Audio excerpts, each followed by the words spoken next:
Hello. As discussed earlier, we'll be continuing with Bohr's correspondence principle,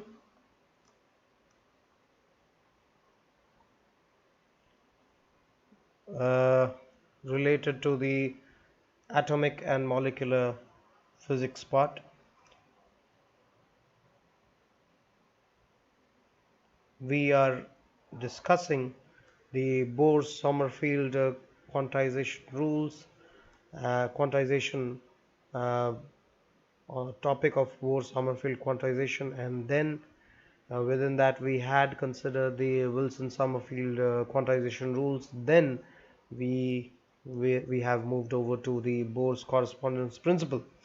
Now, in 1923, Bohr had uh, enunciated a principle which established a correspondence between the classical frequency and the uh, quantum frequency. So there's a classical frequency that is associated, the classical mechanics part of it, and then there is quantum mechanics with the quantum frequency. So they how are they related, or that draws a correspondence between these two frequencies. uh, this is what the principle is all about. So the principle, it consists of two parts. The first part being this, that the predictions, I'll be writing down for you, the predictions of quantum theory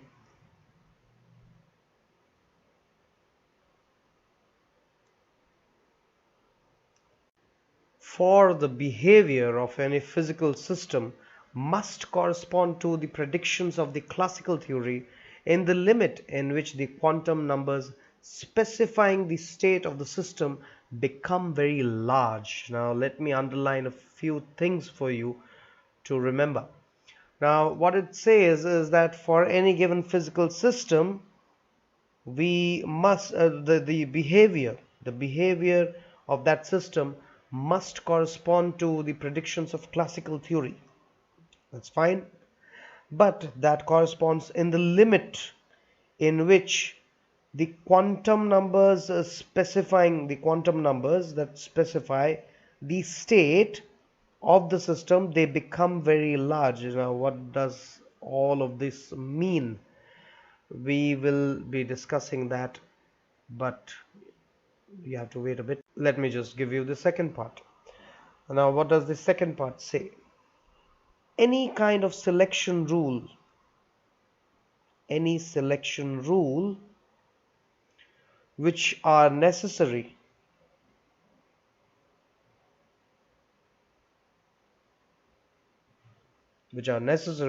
to obtain the above uh, correspondence, which are necessary to obtain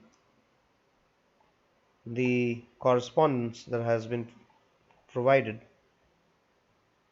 or mentioned in the limit of large quantum numbers,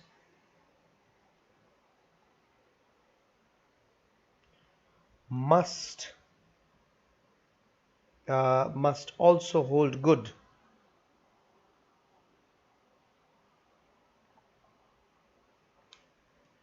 for small quantum numbers.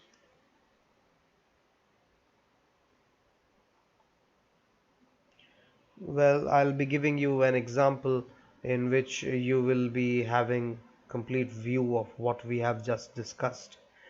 The example will be helpful to you. So let's just consider the Bohr's hydrogen atom. It's Bohr's hydrogen atom, of course. Now, in Bohr's hydrogen atom, what you have is the centripetal force is given by the electrostatic force of attraction between the proton and the electron revolving around it. And the condition is also having that mvr, that is the angular momentum, the quantum condition, that is that must be equal to some nh divided by 2 pi, where n is obviously the integers which keep on increasing as we increase the orbits. And from that you have the expressions for velocity, the velocity of the object or the electron in this case, velocity of the electron being expressed like this. You can, however, use these above two equations to obtain the velocity as well as the radius of the circular path, the orbit in along which it is moving. So this is simply n square h square epsilon naught divided by pi m e square. So you can use these two equations to easily obtain these equations over here. What I am heading towards is that we also have a frequency of this circular motion. Now the frequency is obviously the velocity divided by the distance, because, well, the velocity by distance is the reciprocal of time period, or the time in this case for the entire circular path, that is the entire circumference, is 2 pi r.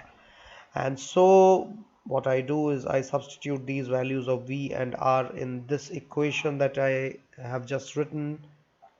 So nu, that is the frequency, is equal to v, and for v, what I'm 1 by 2 pi can be kept aside. For v, I'm using this equation that I've just written, that is e square divided by 2 nh epsilon naught.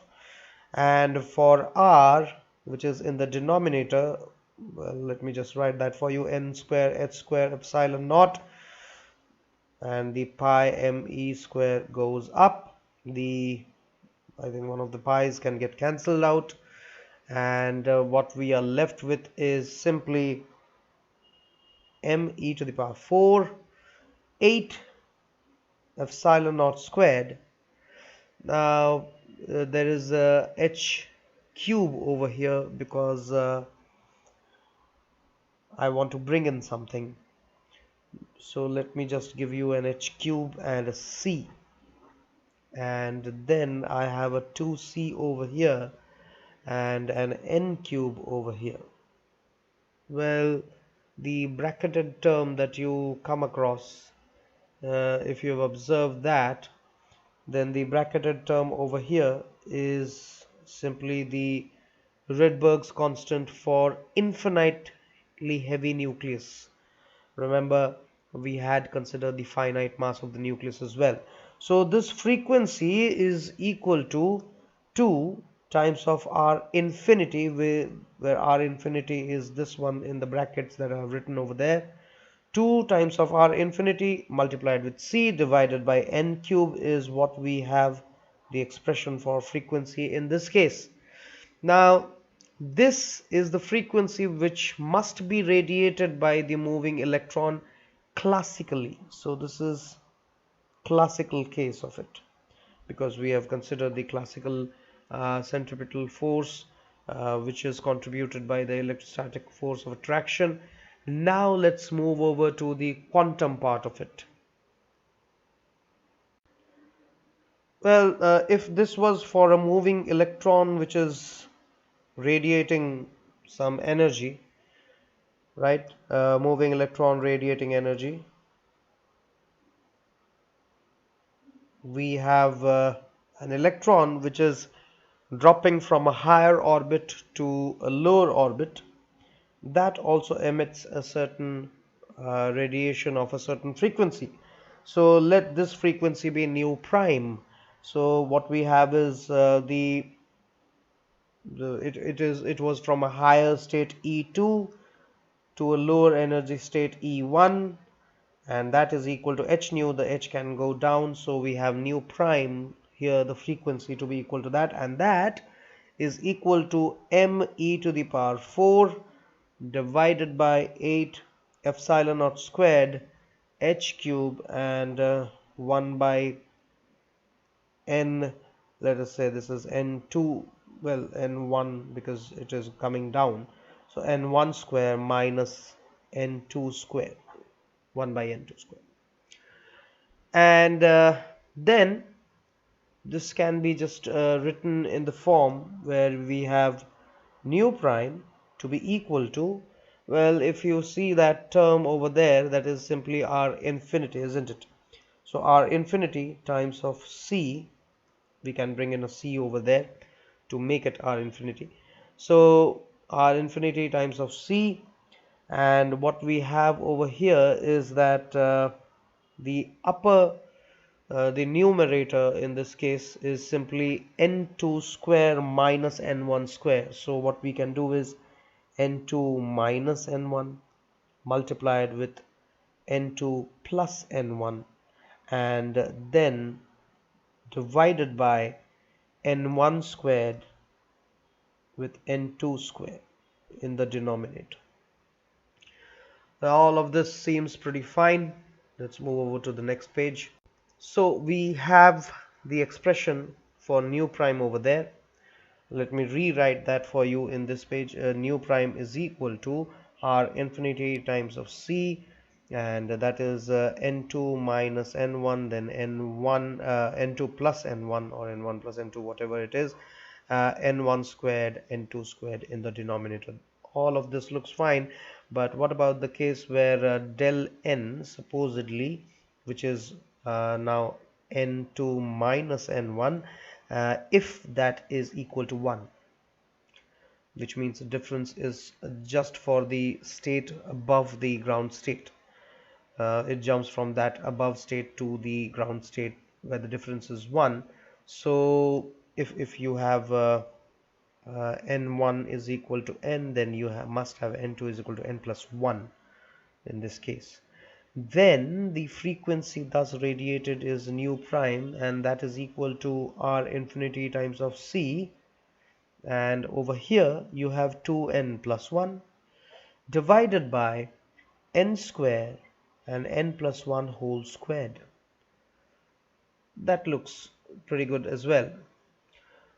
What if the value of n is pretty large, much greater in value? Now, in case it is very large, then what we have is that this 2n plus 1, that becomes simply 2n, because 1 doesn't really count over there. Similarly, for n plus 1, that also can be taken as n. So what does this equation change to? Nu prime is equal to R infinity times of C. 2n plus 1, as you know, becomes 2n, and instead of n plus 1 you have another n over there, so this is simply n to the power 4, and then you have the n's cancelling out each other. What we get over here is R infinity times of, we can take the 2 to the other side, 2 times of R infinity times of C divided by n cube. Do you recognize this formula? This is exactly the same thing that we have obtained over here. So that is the correspondence principle for you. So here what we get is that quantum mechanically we had the frequency to be nu prime, which is equal to the classical frequency nu, and if we consider the del n to be equal to 2, 3 and 4 and so on, so we have nu prime, the quantum mechanical frequency, to be equal to 2 times of nu, 3 times of nu, 4 times of nu, and so on. So this, for a very large quantum number that we just mentioned over here, for a very large quantum number n, the quantum theory frequency, that is nu prime, of radiation is completely identical to the classical frequency, which was nu in this case. And so this is in accordance with the Bohr's correspondence principle that we just mentioned. We'll be ending the video over here, because up next we'll be discussing Sommerfield's extension of Bohr's model, which extends or